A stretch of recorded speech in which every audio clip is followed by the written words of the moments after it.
counting me down? You're live. Sorry.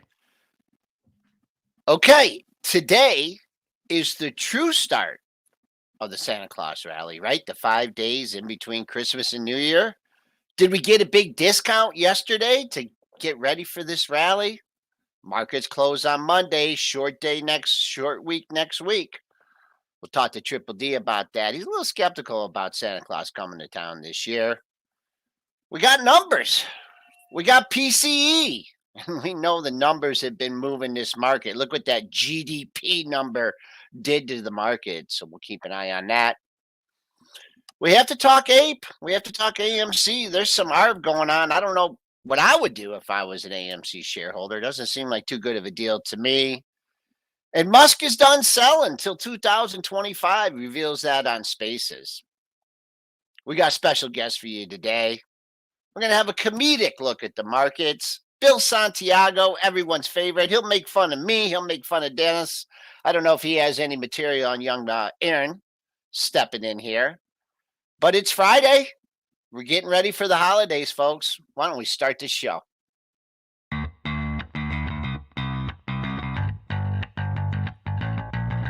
Coming to you live from downtown Detroit, this is Benzinga's Pre-Market Prep with your host, Joel Elconin. This is a volatile puppy here, isn't it? And Dennis Dick. I'm bidding a penny. I'd buy that stock for a penny. With everything you need to start your trading day.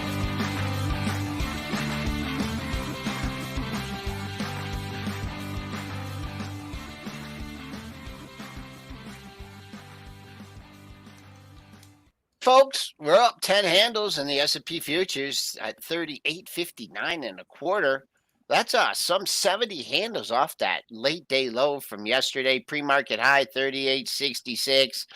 Not much in there on the upside. I might even be happy to see the intraday high from yesterday at 75.5. If we go into reverse a little bit, pre-market low 37.75. Maybe I'd look at unchanged at 49.25. That's actually a double close from Tuesday. So SPOO's moving up higher. The dollar, that's just down fractionally here. 11 cents, 104.01.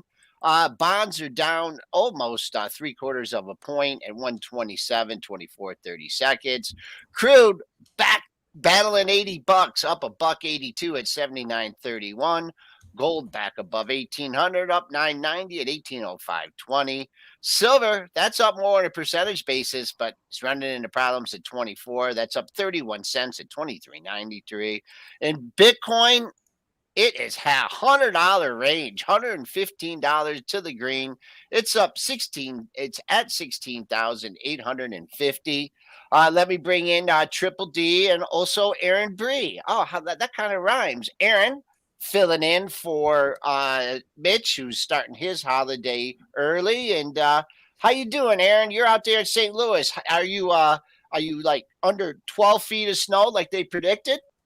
Yeah, we've got some snow outside. I'm looking out the window right now. Mostly, Joel, we're just dealing with extreme coldness. It's -5 degrees right now, and it's wind chill at -30. So I don't know about y'all, but I'm gonna be bunkered inside today. Staying out of the cold. Dennis, how's the tundra? We have not had anything yet. So it just started snowing about an hour ago, and they are calling, but the temperature is holding up, which is why we just started snowing. We're actually 32 degrees where I'm at. So it's weird. We got down in St. Louis where they're 20 degrees colder than us. I'm up where it's normally about 25 degrees right now. We're actually above normal temperatures here right now. So it just started snowing. They were originally calling on this storm up here 3 to 4 feet over the weekend. Now they've changed their tune to 1 to 2 feet. So that sounds a little bit better. The 3 to 4, I was like, I'm not going to be able to get out my door. 1 to 2, I think I'm okay. So anyways, it is a snow day. They officially called off school ahead of time here. So kids get an extended holiday. They're pretty excited about that. All right, so here we are coming up on a 3-day weekend. Absolutely pounded the market yesterday. They didn't like the hot GDP number, which I don't even want to go into this. If we're going into a recession, if we have a higher GDP, but we need higher interest rates, I mean, we could just chase our tail around on that. And they just pounded the market. I mean, pounded. And then we got a rebound triple D. What did you see out there? Aaron, what did you have on your radar? Relentless selling all morning and then relentless buying all afternoon. So if you just bring up the S&P chart, you can see what I'm talking about. Basically from the get-go, selling. And then at 1 o'clock, they're like, no, we've decided we're buying now. And then wicked 50-point rally in the S&P in the last 3 hours of the day. So it's not an easy. Everybody just thinks, oh yeah, short and stocks or shorts are killing it. It's not easy on the shorts either. There's some wicked rallies in there as well, which will shake you out. I do think I'm still selling rallies. I do think it's going to be an ugly 2023. I do think we could get some more tax loss selling in the next few days. But does Santa Claus come to town in the value names? Joel, this is the official start today of what the Stock Traders Almanac would say is the Santa Claus rally time, where you've got the last 5 days of the year plus the first 2 days of the new year. So we are officially on the first day of the last 5 days. So, Aaron Bree, with all that, do you think Santa Claus is coming to town? I do think it is. I do think we saw some positive price action in the afternoon, which I was happy to see. And what I'll say yesterday, we can't talk about yesterday's price action without talking about Tesla.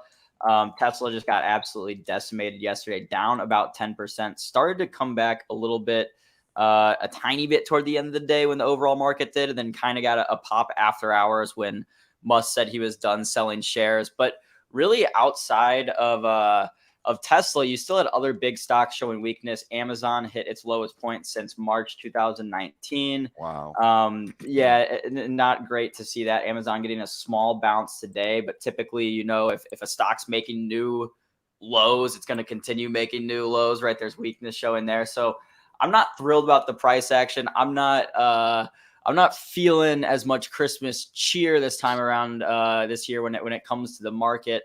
But like Joel said, maybe you're looking at it's like you're going Christmas shopping and we got a good discount here with the market trading down a little bit heading into what would typically be our Santa Claus rally here. What do you think, Joel? I think there's just solid resistance up here. Where and why? Well, I'll just do it with the SPY. The S&P's made an exact double top yesterday, but I'll take it off the S&P because we can't see the chart. But if you look at the spider, just going back over the last 5 sessions, you basically have 3 highs in the same area, and with the highest of those highs being the high from Wednesday. So, you got 3 highs in the same area. The SPOOS was the exact double top.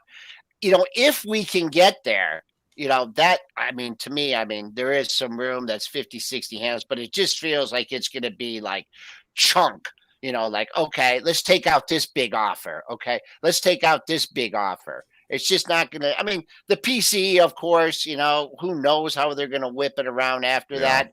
But at least right now, and that there's room, that's up to the area I'm talking about.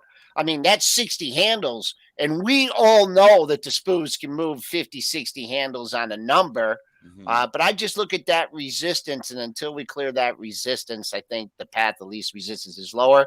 Also, anybody that, like, let's say you went bottom fishing yesterday, right? And you get the kind of rally you get in the S&Ps. You don't care about a Santa Claus rally, right? You're going to have offers out there if you're just a short-term swing trader or, pick things up on the discount. Now, on the other hand, if it's a bad number, like, where are you stepping in to buy? I have absolutely nothing at 38, 37, 75, which is the pre-market low. Do I think we're going to get to yesterday's low? No. So it's kind of the same market structure that I've been talking about. Firm offers on the upside and like tepid buyers on the downside. Take us back here into the Tesla, because we do have more news here overnight. It seems like endless news stream in Tesla here. Tell us what happened last night, though, here, Aaron, because we are seeing Tesla pop up a bit this morning. Yeah, so yesterday we saw Tesla's weakness continue, closed down more than 8%. Yesterday afternoon, after the market closed, Elon Musk joined a Twitter space that was being hosted by a few different stock market, accounts on Twitter, and also Gary Black was in there, a major Tesla investor. And basically, people were just asking Elon questions and he was giving his answers. He said he's not selling any more Tesla stock at all for sure next year. So that's 2023. And then he said probably not the year after that either. So he said probably no Tesla stock sales till 2025. Now it just becomes a question of how much weight do you put on those words? Do you think that's 100%? Do you think that's 50%? Who knows? I don't put much weight at all, and I don't think the market is here now either. On that initial, and I was trading last night, and I have filters, so my after-hours trading that'll show me something when it has a sudden move. So, and that filter is basically the top. I've got 1,000 stocks in there, but it's mostly S&P 500 companies that I'm really focused on. So I see Tesla start blasting off, and I'm like, what's going on? I'm like, what's the news? And then I actually went to Twitter and I just like Tesla popping. And then somebody informed me, oh, he's doing a Twitter Spaces right now. So I guess I've got to watch out for when Musk is going to be on Twitter Spaces. And obviously commentary. And there was the comments that you said, Aaron, that were popping the stock. It got up to 129 last night. Again, here, the same story. It seems like it cannot hold rallies. So you've got a lot of good news that has come from Tesla. I mean, in the last, at least in the last week, and none of the rallies have held. So, Musk not selling, you would think would calm investors' fears that he's going to, hold the stock down with his own selling pressure. But maybe they either don't believe him or they just don't put as much weight into it. We obviously know the CEO of the poll was the major catalyst there last week with him potentially stepping down as Twitter CEO. Obviously, that's not imminent. Maybe the market's punishing the stock for that as well. But this thing just gets sold every single day, Joel. I mean, it's massively oversold. I do think there's going to be a fantastic opportunity in Tesla in January. And again, the January effect, which I talk about, people have different January effects. But my January effect is that the laggards become the leaders and the leaders become the laggards. For usually a first week, maybe you can get some follow through, but usually at least the first few days of January, you sometimes see the trades reverse from the previous year. Reasons for that: one, less tax loss selling because that will be gone. People are still taking losses in stocks like Tesla. They're taking losses in stocks like ARKK. That puts pressure on the stock. You get the calendar turn, that goes away. You also have people that, play these effects, so they're, rebounding. Then you also have the whole value thing. People, are up a lot in some of these stocks like the Deeres and the Caterpillars. And they're like, well, I don't want to sell this until the calendar turns. And then I'll realize that gain. And that's where you see the opposite effect on stocks that have actually done well in 2022.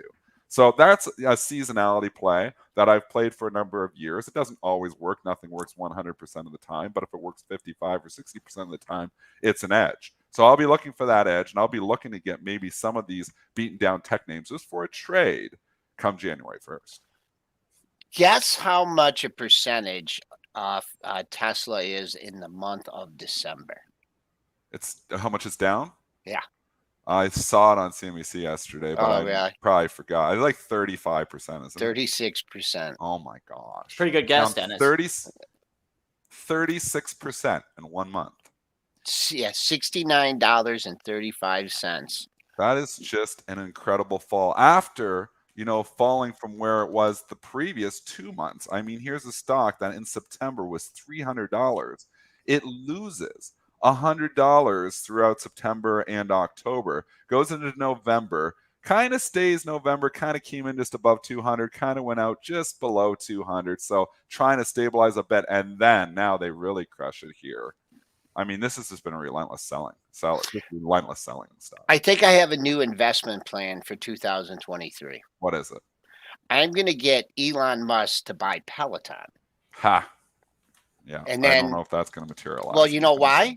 Why? Because that's Lisa finally let go of the Tesla stock because of Elon Musk. So if he buys Peloton, then you'll be able to sell it. Then we'll be able to. I get her in the selling mode. I'm going to show her. It's time to talk about the tax loss benefit in Peloton, I think. Unless it's in a registered account, I talk about that, but Aaron, are you holding any bags up there? We're all bag holders to a certain extent. Come on, Aaron. What kind of bags are you holding? Joel's got the Peloton. I got the Amazon. I got a few others. What kind of bags are you holding over there?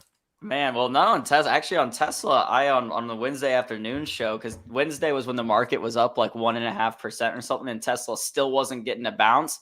I was like, I'm going to buy some out of the money Tesla puts here, because I think if tomorrow's a down day, we'll really see Tesla get crushed. Because today's an up day, and we're not really seeing Tesla get any bounce, still showing weakness, and that ended up working out pretty nicely. Nice. I will say the one bag that I got caught in with everything in the 2020 crazy COVID markets was I bought SoFi. That's actually because of our good old dear friend Spencer Israel that I bought SoFi. Not to throw anyone under the bus or name any names, but Spencer J. Israel. You like You know, I bought SoFi at like $15. I don't even know what it's at now. $5 maybe. that one? I'm down $4.55. I'm down 68% on it, but that's the biggest bag I've got. I think this one sets up well for January. So all of these stocks, if you've got, you've all these stocks and you're like, you don't want to sell them for the tax write-off, you think they're going to bounce back. They could bounce back a bit, I think, that first week, second week of January. I think that bounce will be another selling opportunity, these stocks, though. So I don't know if, a couple of these might turn around, but a lot of these stocks are going to continue their path of destruction here. SoFi, Kramer loves this one. He's one, he keeps saying they're going to turn it around eventually, but he's loved it since 8, 7, 6, 5, now 4. So I don't follow the company closely enough to know, fundamentally if this is going to be a turnaround story here or not. I just know this time of the year to expect Santa Claus to come for this stock, maybe January 1, but I don't know if they're coming today. It's hard, to do technicals, but I see a trio of highs at 476. We're 20 cents away. If you want to use that, and who's the guy that isn't this? What's his name? Hamas Papapatia or something like that. Chamath Papapatia. I don't think Did he's I on say this one. Yeah, he was. So was he? Yeah, you don't hear anything about that guy. All of his stocks turned into huge bags too. I What else think was he in? Aaron, what else was he in, Shamath? He was in let's see, what were some of his big ones? Virgin, or the space one, Space. Virgin Galactic Holdings. Look at Let's this bring chart. these up. He was in Clover Health, CLOV. Look at this chart. 90 cents. He was in SoFi, of course. So the collective Chamath bucket of SPACs is down about, I saw it on Bloomberg, or a Bloomberg post about it the other day, like 90%. Like my gosh. Chamath SPAC bubble, if you put all of them into an ETF, would be down like 80 to 90% right now. So impressive to be that wrong. Impressive to be that wrong. Is that him a and different? Kathy he could be join Kathy's stuff head to head for like the who's got the biggest bags of 2022. Yeah, holding most bags. Yeah, all those stocks have just been terrible. I mean, anything in high growth right now has been getting crushed. Anything that didn't make money, anything that was built on story and not profits. It was a profits year. It was the CFA year. 2022 was like, have your CFA, do your homework, buy good companies at reasonable prices, and you survived. If you were just buying companies regardless of price, like Kathy would, you got killed. So, this, and obviously it's a tough year from an investing standpoint. I don't know where I ended up from an investing standpoint. My trading was excellent, significantly higher, and I've been posting those results. My portfolio is down, but I had a lot of cash that really cushioned the blow. Yeah. Joel, do you know where you are on the year? I checked a few weeks ago, and my primary one was down about 11%. Yeah, I'm in that realm. I think I'm down like 14 maybe. It's because of cash. Yeah, and cash and then I had some commodity funds that did absolutely nothing for 100 years, and then they finally did something. But Dennis, this is our passive income, just for clarity here. This isn't what we trade. This is Joel and mine. Yeah. We have a long term. So I like, for people who are just listening to the show or earlier to the show, I have two accounts. I have a long term account that I try not to trade. I try to just invest in good companies at reasonable prices, so that moves around with the market. Market goes up, it goes down. It only goes long. And then I have my trading, which is market neutral, and that's where I'm getting production, and that's where I'm putting trading some trading ideas. But I do a lot of different arbitrage, but I also do a lot of relationship based trading, and that's had a really good year. And I don't know where I was. I think I was up well over 60% in that account this year. Mm-hmm. So again, that's had a very good year. You know how you like one number, Dennis, and a stock?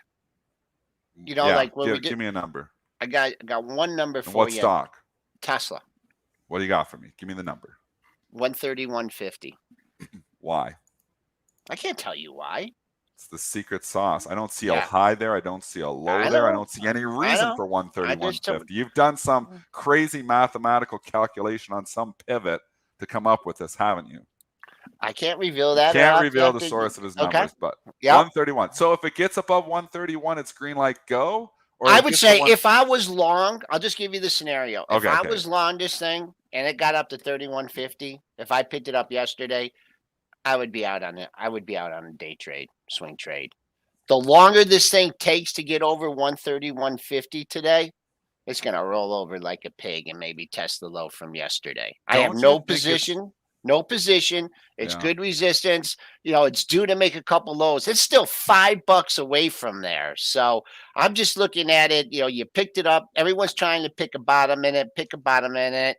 I'm saying, that's an area. If it gets up there, if you exit along and it goes 31.5 bid and it goes to 140, well, you could say, Joel, one number stinks, but that's a good number for today. And also yesterday's low. But Tesla's almost getting interesting to do levels on now because it's like a tame, a little bit more tame of a stock. It's just going to be even easier to do levels on it when it goes under 100. I think it's just really bad news that this didn't hold the gains again. Like getting up to 129, 128 after hours, I think it went off the board like 128 and a half. It come down, it's like nobody cares. Nobody Yeah, there you cares go. that That's what I was gonna Musk say. says, nobody's believing. I think to Aaron's point, I don't know if we can believe what he says anymore. I think, the market doesn't believe it. So, Right. So they on the- see him not selling it. I think if it was legit and he was saying that, I think the stock would be way up. I think the market doesn't believe it. Yeah, the chart. I got the chart pulled up right here on the 5-minute, Dennis, and you can see this green bar is right where Musk made Yep. that announcement.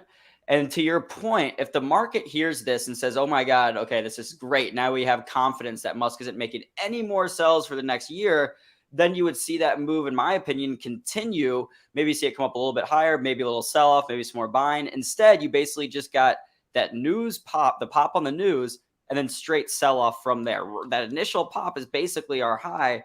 And I think, like you said, that's the market pricing that in, saying, okay, he's saying that, but if push comes to shove and Tesla hits 80 and Musk is, at risk of getting, not margin called, but has to sell more Tesla. He's gonna next year. It's not. He might have to, just because he says he's not planning on it doesn't necessarily mean that's 100% the fact. Usually, if a CEO of a Fortune 500 company said something like that, you would have, pretty 100% conviction that that's going to end up being the truth. Yes. With this, I don't think the market really sees it as the case. This is a major problem for him too, and for Tesla. And I mean, this is really what Twitter, the problem of There him you just go. being so outspoken is he's losing credibility. And I think, as he continues to lose credibility, it's upsetting people, and it's going to harm the customer base as well, and it's harming the brand. And when you have a nosebleed valuation stock, which it still is, trading trailing 40 times, I know forward looking 27, 28, but nobody knows what the forward earnings. So you can always look at trailing, as well. It's kind of, you think they're going to probably grow still. So it's a little bit safer, estimate to look at the trailing as opposed to the forward in this case. But I just think there's so many people who he's upsetting that, and like to Joel's point yesterday, my wife, Joel's wife, I mean, we're Tesla supporters, and now they're not. I mean, this is a serious issue. So I think you're getting a repricing for all those reasons, and then you're getting just multiple contraction and high growth names as well. So it's like the perfect storm, and obviously crowded trade too. A lot of people had this. I mean, unfortunately, and it upsets me. I have a big chunk of this through my SPY position. Yeah. I did not want Tesla to go in the SPY. I did not want it. Like, I was upset and saying, now it's become 3 or 4%. Obviously, it's a smaller piece now, but I think it got up to 6%. It was up there. It was up there when it was at its highs. And it passed Berkshire Hathaway, Dennis. It passed Berkshire Hathaway. That's unbelievable. Yeah, it just got silly. I saw it rocket up. You know how I keep my top components up there? I've never seen a stock rocket up the ladder, to get in the top 10, top 9, top 8, top 7, top 6. I think it was at one point. The only thing it was behind was Apple, Microsoft. I combined the Googles, call me old fashioned, and Amazon. and then it was Tesla. Yeah. Then Brick B. You know who's been moving up, Dennis, and you won't be any surprise. Right, UNH. ExxonMobil. Yep, ExxonMobil, once the kingpin when we started following the top components of the index. It used to be first at ExxonMobil. one point in time, was it not? Wasn't ExxonMobil at one point in time most valuable company in the world? Yep. I don't remember when that was. I think it was 14. In 2014. I think so. And then we went on this relentless, thanks to everyone telling me the PC, I am going to go wide. We went on this relentless tech market bull run for like 8 years. And that's come off this year. But, perspective here, I mean, Tesla, if you bring up that longer term chart, is still up significantly from where it was 2 years ago. 2 years ago, in 2020, the stock was $25. It's $125 now. So don't think it can't get worse. I mean, if they continue to, deflate, into Spinner's point in the chat, and that's what we've talked about too. It's not just Tesla. It's every high growth name has been crushed this year. Valuation matters. Profitability matters to this new market. And if we go, I don't think we're going back to the old market anytime soon. As long as interest rates stay elevated, growth names probably stay out of favor compared to value names. So even if we get this January effect, which I'm talking about, I think it's going to be a trading opportunity, not investing opportunity. I think everybody wants to buy Tesla. They're like, oh, it's going back to $400 eventually. I don't think so. I don't think it's even going back to 300. I think you have a repricing here. And I think you got to be very careful, just looking and saying, well, where the stock was, I'm going to buy it here and I'm going to make this when it goes back there. Because we've seen a lot of stocks just continue to track lower. That has been a recipe for disaster, to come in and just say, well, yeah, they were up here, so eventually they're going to go back there. They don't have to do anything. And a lot of stocks in the tech bubble never came back. All right, Dennis, get out of here. Get out of here. Okay, I'm going to leave for 3 minutes. PC, I'm going to go wide here. I'll be back with you as soon as I possibly can. But we got Aaron, and we got obviously Joel here, so you guys are good. Okay. Beautiful. All right. Dennis will be back in a couple minutes with that PCE data. But yeah, just wrapping up here on Tesla real quick, Joel. I think that to Dennis's point, you got to look at where Tesla was trading pre-COVID, right where my cursor is at right now, February 2020. You're looking at, this is all split adjusted, but about $62 a share. You're at 126 right now. So you're still double what we were pre-COVID, which is not the market average right now. I mean, even looking at the S&P 500, we were at 338 pre-COVID. If we were double where we were now, we'd be in almost at 700, right? We're at 380 right now. So most the overall market and most stocks have come down closer to where they were pre-COVID. Tesla still more than double where it was pre-COVID. So thinking like, oh my God, it's come down so much, it's got to come back up now. When you zoom out on the chart, it doesn't quite look that way. But Joel, I did want to move to Amazon real quick. We had Amazon stock making. I just want to go one more thing. I'm back on Tesla, and you can, and you can, you can talk to technicals all you want, but fundamentally, it's a different company, right? The fundamentals have changed, right? He now paid, $54 billion for Twitter. I mean, this is. It's a bottle, there's more competition coming in the space. So, all right, let's before we do the Amazon, could you preview the PCE and what we have, what we're expecting? And I'll have the price action. Give me 1 second to do that. It should be right there in front of you. Okay, wait, on Pro you're saying? No, on the dock. Oh, okay. On PCE, let's see. So we're looking at so PCE. Expectations are for it to be up about 0.2% in November. That would be a year-over-year increase of 4.7%. That would follow a 0.22% rise in October. So slightly of a little bit of a less of a rise there month over month. The headline PCE deflator is forecasted to have climbed 0.1% in November and 5.5% year over year. So we're looking at a slight decline, I guess. Looks like it's hot, coming in a little bit hot. Initial reaction, we hung it down 38.61, and now we were locked at 48.5. We just popped back up. We are moving around. The low has been just under 42. battle of unchanged here. That's what I'll keep an eye on. We had a double close at 49 and a quarter. What the Bulls have to establish now here is, can we hold the bid over that close? It was Tuesday's close and Thursday's close. We're bouncing above it. We're back in the 38.50 handle. Looks like we got a little bid here. Don't know if we have enough momentum to get to that pre-market high, but I'll let you do the numbers. Quick dip. They bought the dip right now. Got to hold on change. Trying to get in the 38.60 handle. Pre-market high comes in at 38.66. Break down those numbers for us.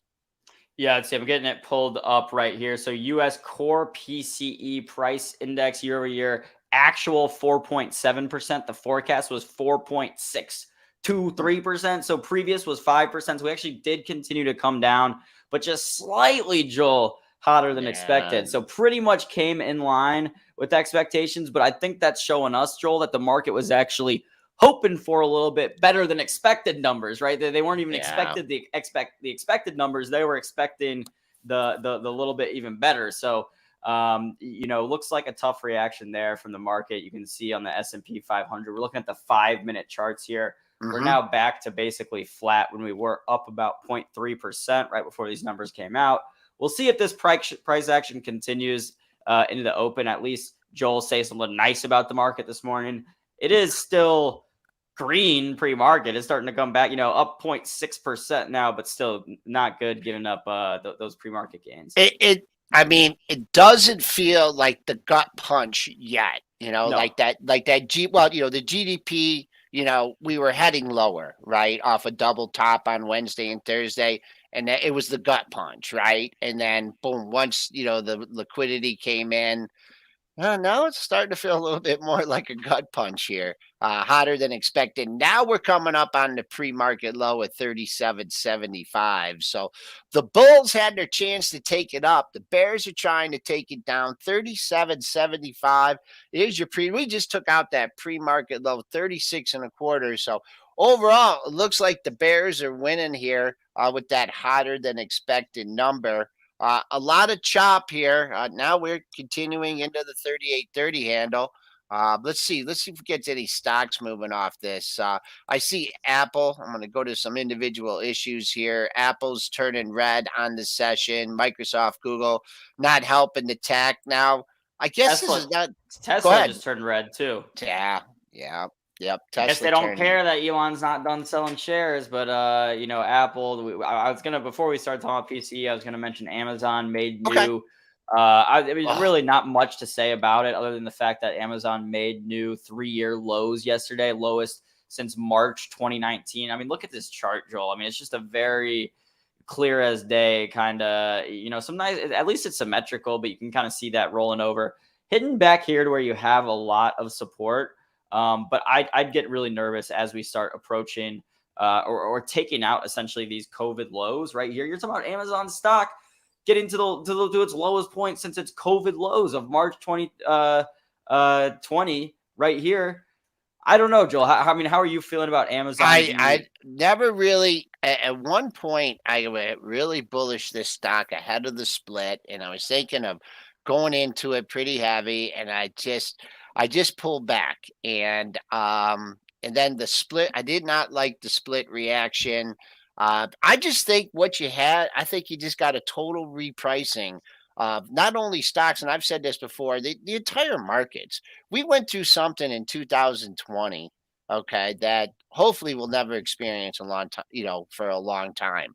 And someone like Amazon, everybody was ordering through Amazon, right? And they had to increase their facilities, they had to increase hiring for a fleeting demand. And now I think, they just got to, they're just at a point where whatever they were picking up in their cloud business from the pandemic was just offset by just less demand. And I think you're going to see, earnings come down substantially. So, that's look at 80. I have 81.30 as the COVID low. We got down to 82 and a quarter. So I just think you've had a repricing of the market. I think you've had a repricing of a lot of these stocks. So, there we go. So S&P's hit 30.50. We got a nice little bounce going. Once again, you saw on that, whatever positivity there was on that rally, there were like firm sellers out there in the 50 handle.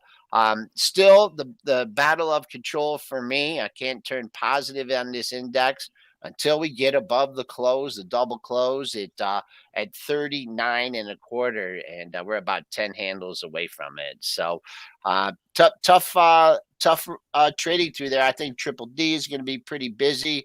Producer Aaron, do we have our guest in the background yet? We do. We see. I see our guest, Mr. Bill Santiago, comedian, hanging out backstage. Joel, let me know when we're ready, and I'll go ahead and pop Bill on. Yeah, bring him in. All right, Bill, we're going to go ahead and pop you on here. How are you doing on this beautiful Friday? I'm great. How are you? Merry Santa Rally! Let's do this! Bill's ready for the Santa Rally. He's got the hat on and everything. Yeah. Even though it looks like the Grinch may have hijacked the sleigh, I don't care. I never let that get the best of me. No, hope till the end. Okay, so it sounds better than wake me up when we get to 3,200. Yes. All right. So if you guys don't know, we've had Bill on over the years, and he's put on some fantastic shows and or fantastic performances. Some where we had to do some bleeping out, right, Bill? But we won't be talking about that one young lady in Congress or anything like that. Correct? No bleeping today. My girls are home. I have to be on my best behavior. All right. So Bill. Yeah. I'm looking, I'm like, it's the end of the year. It's been a crappy year. I don't know. And I'm like, who can bring us in to cheer us up? Who can give us a new perspective on the market and a comedic look at the markets? And I only had one person on my list, and that was you. Yeah, well, I don't want to disappoint. So let's get into it. What do you want to know? I'll tell you this.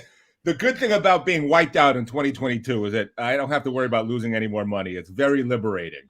I'm all in cash now. I've got $5 of dry powder left, and I can't wait till there's blood in the streets so I can deploy the entire war chest. How about you? You're really 100% cash? Pretty close. So you're here cheering for a Santa Claus rally, but if we get one, you're not going to make any money off of it. That's right, because I don't think it's going to last. I can't afford it. But you're going to be cheering for other people to make some money. If I hope everybody makes money. I tell you who makes me feel good is this Sam Bankman-Fried guy. By the way, I think they're pronouncing his name wrong. It's Fried. And thank God there's no electric chair. Otherwise, that would be exactly what he's looking at. Oh my God! Well, did you guys see they released a picture of him yesterday, and he's actually looking pretty good coming out of, like, maybe he lost a few pounds in the slammer. Oh, he's enjoying this. This is wonderful. The guy's coming out of the Bahamas. When they arrested him, was he wearing I'm trunks? I'm dying to know. No, here, look, I'll show you the picture here. I've got it pulled up right here, and no, it's not me, but I saw some females on my Twitter timeline saying, hey, jail's doing him well. Look here. Here's the picture. He was in his button he's down. Lost weight. He's been working out. Yeah, it looks good.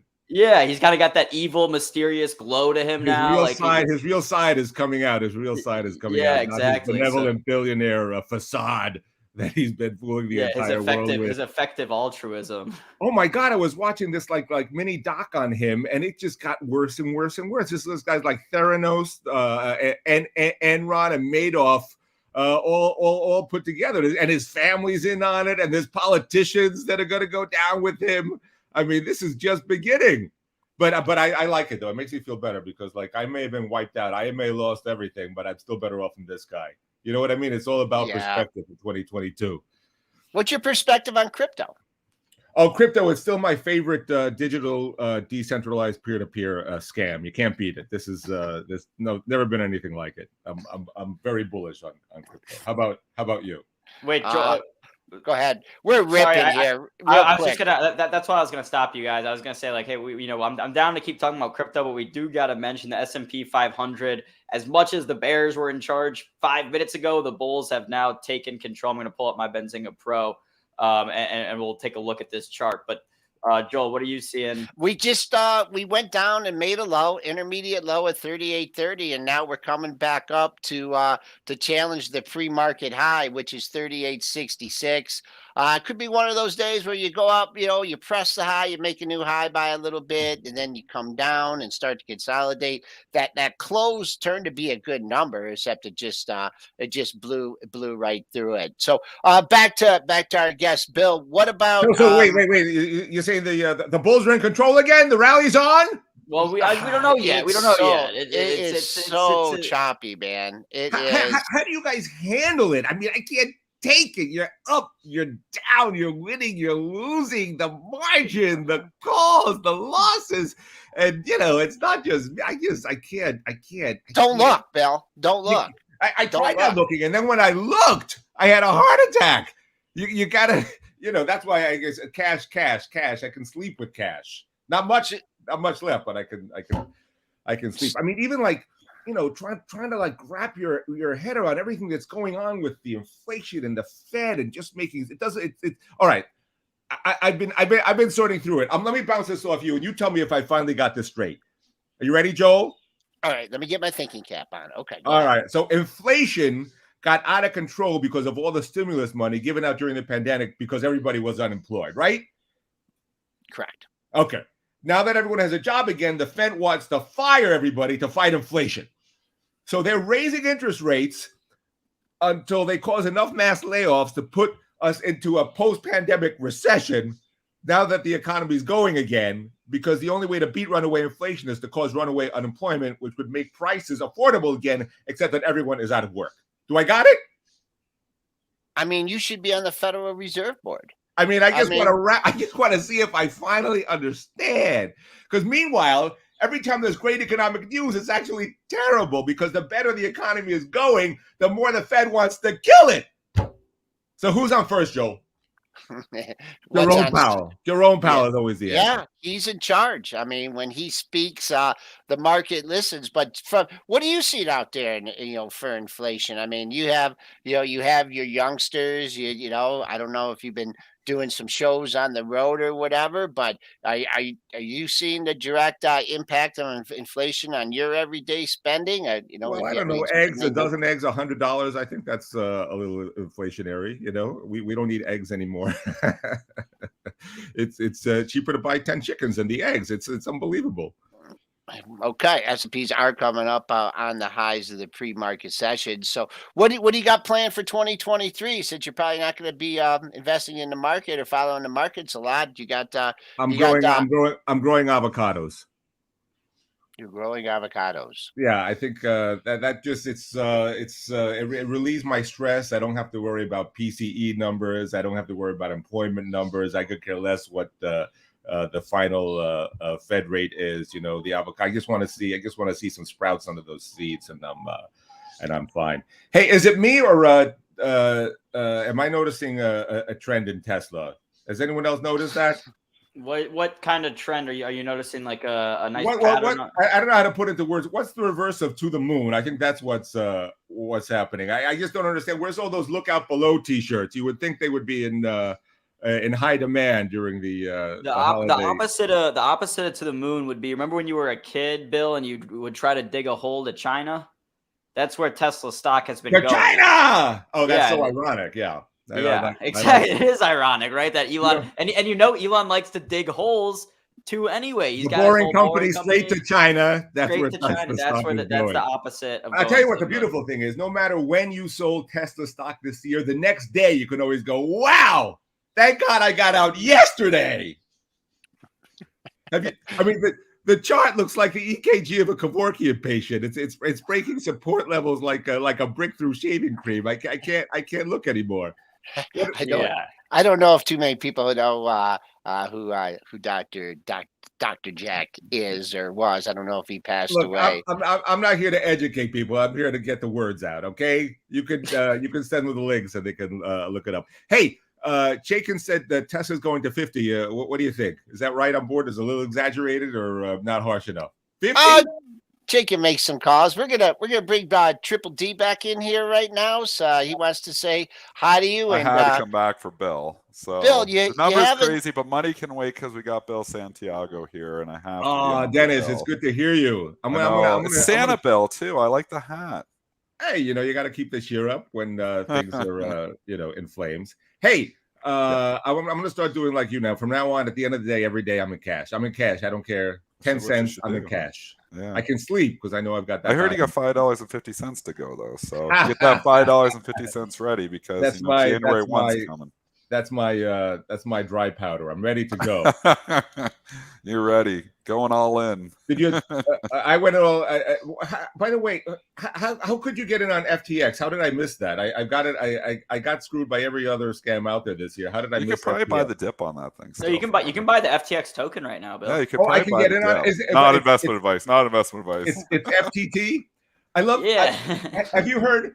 I'm thinking about doing it because I just love the way this guy, carries himself on the interviews. Have you heard of his interviews? Yeah. I mean, does he sound a little squirmy to you? I think he just sounds incompetent. So I don't know. I kind of was believing Bill, the whole incompetence story. You gotta get. Go ahead. They say that's an act, though. I was just gonna say for the interviews, you got to give him credit because he's doing these interviews at every single lawyer in the even first semester law school students are sitting there going like this. What are you doing? No, why are you talking? And he's still doing it. So at least you got to give him credit for that. He's pissing off a lot of lawyers, which I think is funny. Well, his father's a lawyer, so is his father giving him advice on how to carry himself, or is he or is he doing this? Is he out to get his dad? I got a feeling it's all going down. The whole family's in on it. But it's so funny. You could ask him a direct question: was there commingling of the funds between FTX and your head? He's like, well, he starts blinking, To my knowledge, I don't think he knows. The knowledge necessary to have knowledge about that isn't something I'm very knowledgeable about, which I'm perfectly willing to acknowledge. But the best of my knowledge, which I have no knowledge about, I don't know what else to tell you. And he goes, that's on the record now, And the lawyers are pulling their hair out. I mean, I don't know. I can't wait to see the way it turns out. Bill, before we let you go, it's going to turn out with a lot of jail. I don't think a lot of jail time. Yeah, I think they'll be throwing the book out. Too many big people lost money here.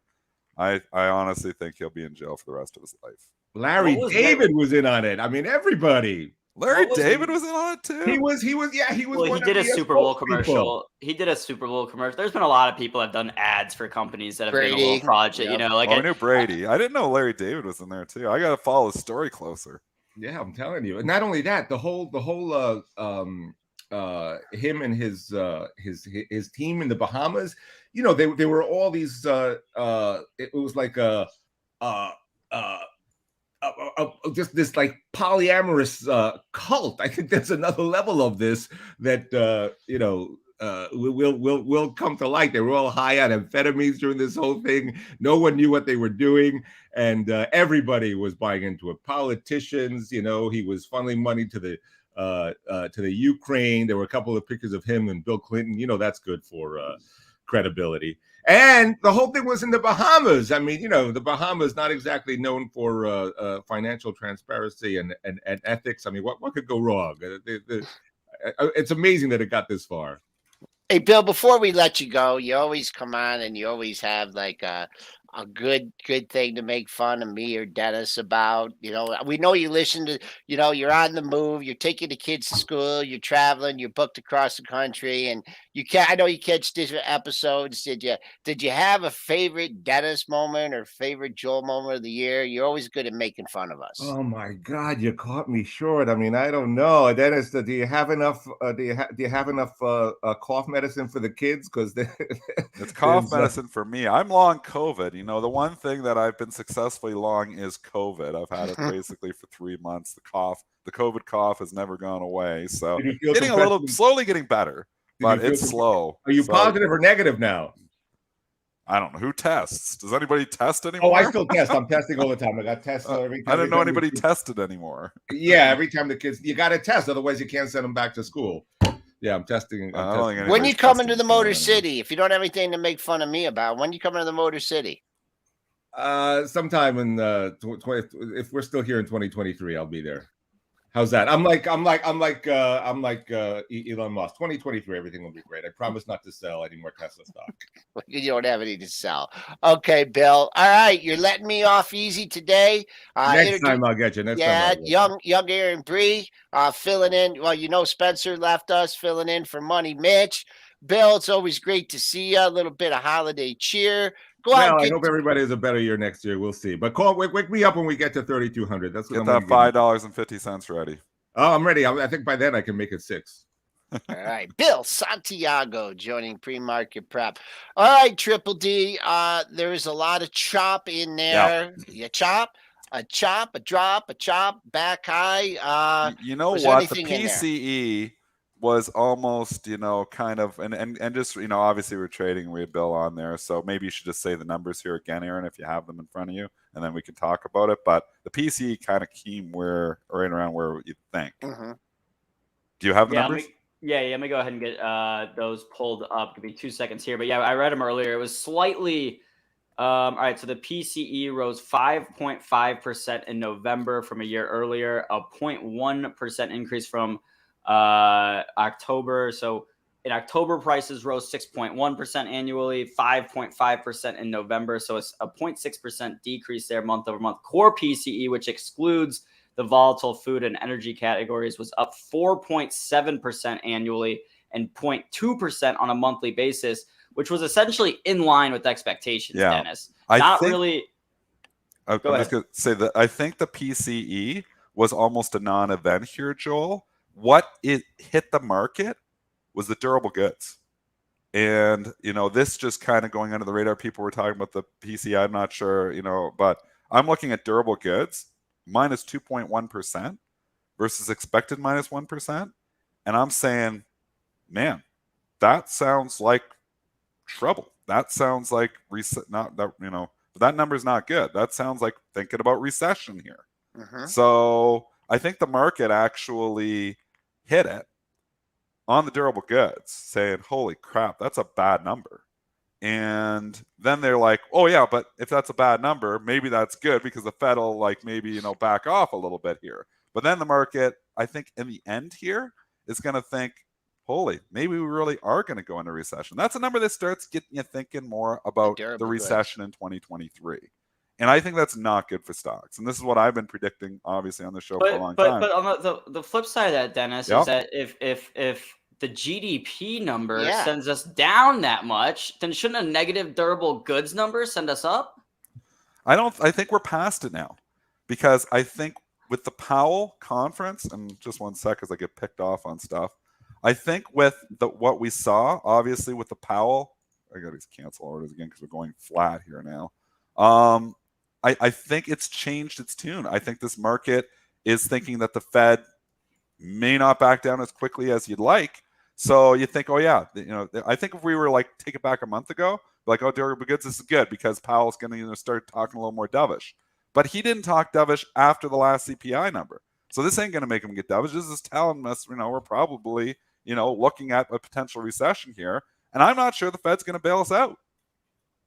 Looking at the S&P 500 SPY going back red pre-market. Yeah. I think it's a fade. So I do think it's a sell the rip opportunity here, unfortunately. And I know you're not seeing any rip now, but we were ripping, about 10 minutes ago. I think you still got to be raising cash here because I think this recession's coming. I think there's no soft landing. I think this durable goods gives food for that thesis. And I think Powell's not coming to the rescue until we get into a serious tough spot in the economy. So I think he's coming to the rescue in the second half of 2023. But I don't think he's coming to the rescue because he already said he doesn't want to start, loosening prematurely here. So none of these bad numbers are going to make him just all of a sudden change his mind.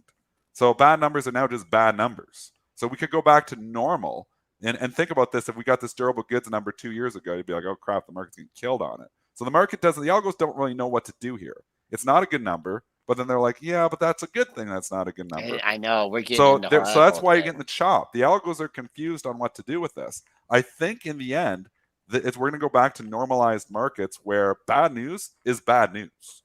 Bad economic data is bad economic data. I think that's what's going to happen in 2023. And I think there's going to be a lot of bad economic data coming in the first quarter of 2023 into the second quarter. And then I think eventually Powell will start to okay, we need to cool it because we're getting the data in here now. But there's so much lag. That's why I can't just get on this bull rah thesis, buy Tesla, buy all these stocks. As a trade, January 1 for maybe a few days, maybe. but not going in the long-term investment account, still staying heavy cash. I'm concerned, and this durable goods makes me more concerned. What did you see out there in the order flow? I know there was chopping around. It was all pretty- chop. They hit it because they honestly, I thought it went really wide. So on the number, they went $1.50 wide on SPY. I saw it one time. That's incredible to be $1.50 wide. It's 15 points wide, and they're like, they don't know what to do. I'm like, they don't know what to do with this number. And then I'm looking like, well, the PC is kind of in line. But then I saw the durable goods, and I'm like, ooh, that's a bad number. And then they started hitting it. But then they're like, that whole thesis that Aaron was talking about, well, bad number is good number. So then they buy it. But you know what? I think we're going back to bad is bad. And I think that's what you're going to see in 2023, that the bad numbers are just going to be construed as just being bad. So we're going to stop cheering for crappy economic numbers because I think we're going into that recession and the market's not going to like it. All right, just we got a few minutes left here. I just want to know, Dennis, about have you figured out the APE AMC ARB yet? Here, not good. Not good for AMC shareholders here. You have APE trading up considerably here. They're going to supposedly do the conversion and do a reverse split stock. This is a reverse split. It's up 51 cents or 42%, and then AMC is trading in the red. You think the ARBs are going to get down and dirty in this one, or is it just too much uncertainty? I think this is, not I don't trade AMC or APE or $5, $4 stocks. But I mean, and I have not done any research. I give it almost zero time. So, but for just taking the headline, if they obviously are trying to convert the APE to AMC, I'm not surprised if that spread starts to tighten. I'm skeptical. I don't know if it's going to get approved. I'm not sure who's obviously a lot of these AMC shareholders probably have the APE shares as well, the APE units. But if they got to vote it, if I had just owned AMC and didn't own APE, I would be voting it down. If I owned APE and didn't own AMC, if I owned both, I would probably be voting for it. So I think it's a matter of who owns both and who owns just the AMC. So I don't know what happens if it goes to shareholder vote, if it gets approved or not. But obviously, if it does get approved, you're going to see that spread close. I don't know if it gets approved. I have no opinion. Okay. All right. And here we are just battling unchanged on the session here. So I think that's going to be a pretty good level for your stocks. If, for example, Microsoft moves up. And what else you seeing out there? What else you want to cover? Again, we're seeing chop. The market, the algos don't know what to do with this number. They don't know what to do with it because, again, is good news bad news? Is bad news good news? The algos are still trying to figure that out. Again, I think it's eventually going to be bad news is bad news in 2023. I don't know if we're there yet. Maybe they're going to rally it. Maybe they're going to come in. It's going to be a curious day.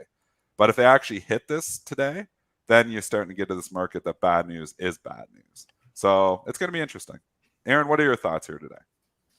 My thoughts, I want to watch the action off the open. I'd be wary of whatever direction we go the first 15 minutes. Be ready for some sort of reversal there. Tesla will be one I'm watching a lot because I want to see if we get any bullish activity based off that Musk comment yesterday, or if it's just more selling. But Dennis, today I will say, full disclosure, I'm long actually some SPY calls into the day that I bought before yesterday's little rally. So I was hopeful coming into today that rally was going to continue. A little bit less hopeful right now, but I'm still holding on to those calls. So hoping for some bullish activity. What do you like to look off the open, Aaron? Are you looking at like the opening prints? Are you looking at the first 5 minutes, opening crossovers? What do you like to focus on? Really, just like I said, I like to look at the price action in the first 15 minutes and then and then look like 9:45. All right, now let's see what we're doing here. And then try to see, if we're going both directions the same way, like down and then down again after 9:45, then, that gives me some conviction that we're going to be a little bit bearish for a little bit. If we get a reversal, then it switches up. So it depends day to day, Joel. And we got a 10 o'clock number too. I think it's consumer sentiment, I'm pretty sure. Yeah, one of the most important indicators in the world coming out of the University of Michigan. Dennis, but you'll be wrapped up by then, right? So yeah. And I'm market neutral right now. I'm neutral, and obviously not on the long-term account, but I'm neutral on my trading account here right now. I do think the bears are going to win here. I do think that in the end, that bad news is going to be bad news. I don't know if it starts today, but I wouldn't be surprised if it does, because there's going to be people, oh yeah, this is what you buy. And those people just bought. Those people just came in on the dip, and those people are like, what bad news is good news, remember? And they just bought all that up, and now they're holding the bag a little bit. I'm not sure there's going to be follow through here. If you look under the hood, the stocks are still just trying to figure it out here. I mean, Apple's slightly red. Tesla's just kind of trading up a buck from last night. It's just a lot of chop here right now. And again, you're in a holiday trade, which is something to consider. Holiday trade, there's less liquidity. So you see more extreme moves. Liquidity, obviously, the orders on the books, how thick the book is, how thin the book is. Book is very thin here during holiday trade. So that can give you extreme move. I think you're going to get a lot of chop here still. I'm kind of scared for today. I wouldn't be surprised if it's a bad day. And we're flat here right now. We're exactly flat here right now. So make your call. You're flat. Right now, I would not want to own stocks today. Do you know what? We are almost exactly where I always like to look at where we were before the number, just to gauge the overall reaction. And the 8:30 bracket ended at 48.25, and we're trading at 49.25. So all the up and all the down, we're still here, basically unchanged. I'm going to sneak out here in a second. I'm going to go over to our pre-market prep. I put the link in over there. I'm going to go do some extended ticker time here on this Friday. If you guys scroll up a little bit, or I could put it in there again. Aaron, once again, great job today helping us out. And will be back with me at the close today. And we just might be right here at 38.50. Triple D, you be safe out there. And we will chat later on today. Everyone that's not going to tune in to either pre-market prep with stock odds or at the close, have a good holiday. Be safe. We'll be back on Tuesday. And just for a little teaser, I got one heck of a show lined up for everybody on Tuesday. We're not going to go from 8 to 9. We're not going to go from 8 to 9 to 10. We're going to go 8 to 9 to 10, all the way to 11 o'clock. We're going to put a 3-hour show on. We're going to bring on Gene Munster. We're going to bring on Todd Gordon. We're going to bring on Michael Pachter. We're going to bring on Cameron Dawson. We're going to bring on some other people too. So really, really looking forward to that. Make sure you guys are tuned in on Tuesday. Good luck out there.